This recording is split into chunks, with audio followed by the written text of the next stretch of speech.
साथियों, 21वीं सदी का आने वाला समय बहुत महत्वपूर्ण है। आजादी के बाद के 70 साल में भारत विश्व की 11वीं सबसे बड़ी अर्थव्यवस्था बना। 70 साल में 11वीं। लेकिन पिछले 11 साल में ही भारत विश्व की 5वीं सबसे बड़ी अर्थव्यवस्था बन चुका है। और वो दिन दूर नहीं जब भारत विश्व की 3री सबसे बड़ी अर्थव्यवस्था भी बन जाएगा। आने वाला समय नए अवसरों का है, नई संभावनाओं का है। और इस अहम कालखंड में भी भगवान राम के विचार ही हमारी प्रेरणा बनेंगे।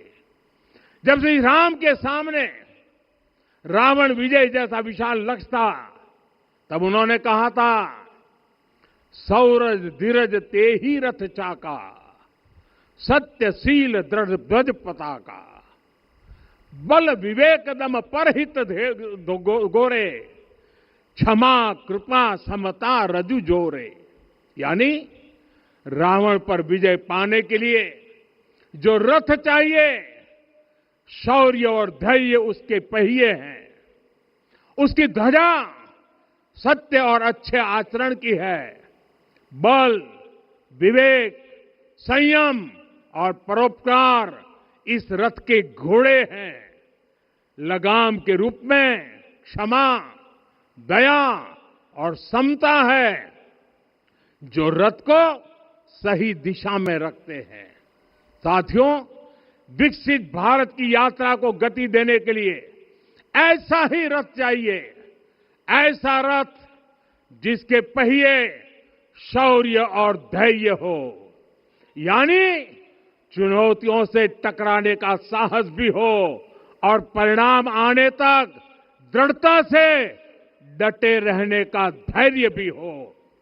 ऐसा रथ जिसकी ध्वजा सत्य और सर्वोच्च आचरण हो, यानी नीति नियत और नैतिकता से समझौता कभी न हो।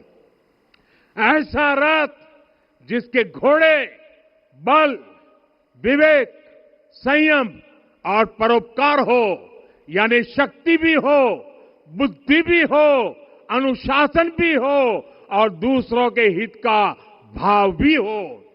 ऐसा रथ जिसकी लगाम क्षमा करुणा और संभाव हो, यानी जहां सफलता का अहंकार नहीं और असफलता में भी दूसरों के प्रति सम्मान बना रहे। और इसलिए मैं आदरपूर्वक कहता हूं, ये पल कंधे से कंधा मिलाने का है, ये पल गति बढ़ाने का है। हमें वो भारत बनाना है जो राम राज्य से प्रेरित हो, और ये तभी संभव है जब स्वयं हित से पहले देश हित होगा, जब राष्ट्र हित सर्वोपरि रहेगा।